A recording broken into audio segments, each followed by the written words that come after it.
coup d'œil aux publications qui pourraient secouer les marchés d'échange mardi 16 mai. 3 publications sur l'économie britannique vont paraître à 8h30, y compris les PCE pour avril qui est d'une grande importance.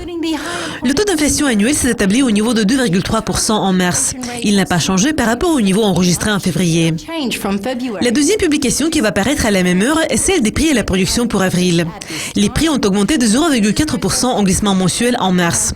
L'inflation mensuelle progresse depuis le mois de février 2016 et c'est la plus longue période de croissance depuis la fin de 2011.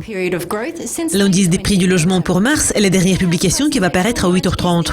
L'indice a augmenté en février après avoir reculé jusqu'au niveau de 5,3% au cours du premier mois de 2017. Une série de publications sur la zone euro va paraître à 9h, y compris une estimation flèche du PIB du premier trimestre qui est d'une grande importance. Selon une estimation préliminaire, l'économie a progressé d'0,5%. Les enquêtes ZEW de la zone euro et de l'Allemagne pour mai seront disponibles à la même heure. Le sentiment économique a montré une amélioration en avril dans tout le bloc et en Allemagne. La balance commerciale de la zone euro pour mars va paraître également à 9h. L'excédent désaisonnalisé a été de 19,2 milliards en février.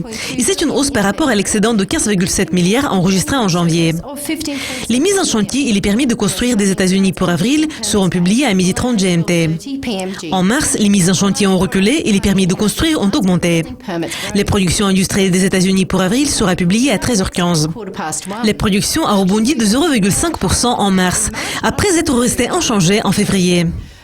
L'indice des prix et la production du premier trimestre de la Nouvelle-Zélande sera publié avant 2h45.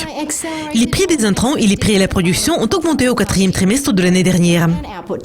Les commandes de machines de base du Japon pour mars seront publiées avant 3h50. Les commandes ont augmenté de 1,5% en février, ayant partiellement annulé un glissement de 3,2% enregistré en janvier. Le sentiment des consommateurs de l'Australie pour mai va conclure l'ordre du jour à 12h30. Le sentiment a reculé en avril après être resté 3 mois à un bon niveau. Je m'appelle Céleste Skinner. Vous avez regardé le calendrier économique pour mardi. Ne manquez pas notre prochain calendrier pour mercredi. Au revoir.